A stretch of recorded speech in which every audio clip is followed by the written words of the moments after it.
I've got my chief economist, Jason Furman, here.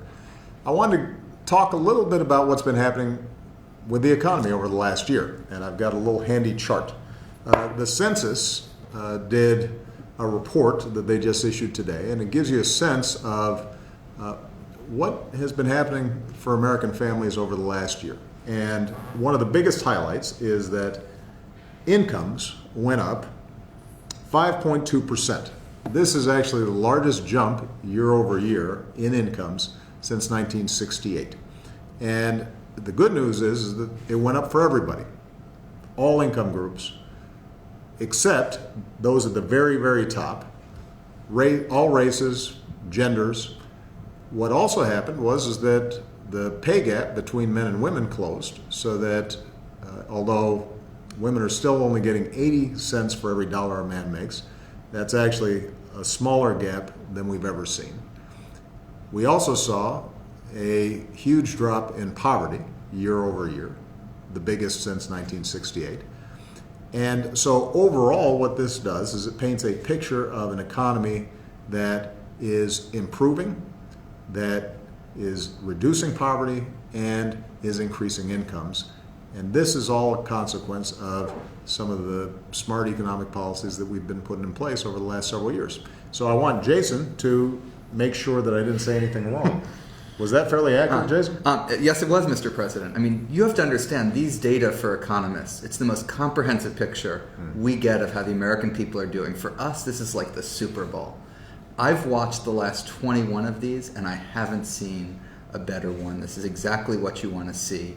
Record income growth for everyone, the largest declines in poverty since 1968.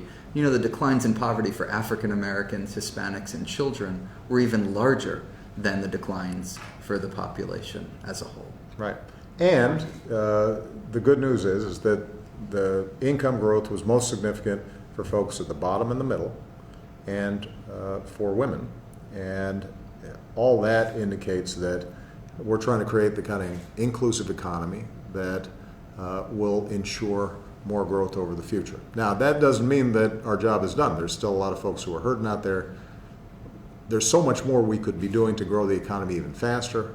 If we were implementing some of our proposals for big infrastructure to put folks in hard hats to work and rebuild our economy, if we were investing in clean energy more aggressively than we're doing, and if we are raising productivity, raising minimum wages, a whole set of proposals that we put forward, we could be doing even better.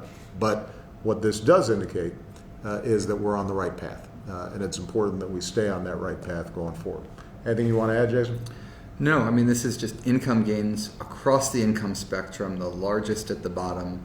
You know, we were in a deep hole from decades of increased inequality, but we're digging out of that hole, digging out of it rapidly, and you've just laid out some of the policies that would make that even faster. All right, so this is a big deal, and this is one of the reasons why it's important for everybody to stay focused on the policy debates that are going to be taking place. I know it's election season, but I think it's important for us to remember that ultimately the test of policies is results.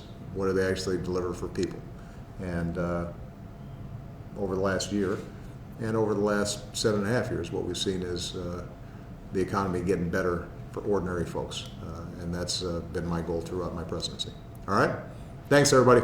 Bye-bye.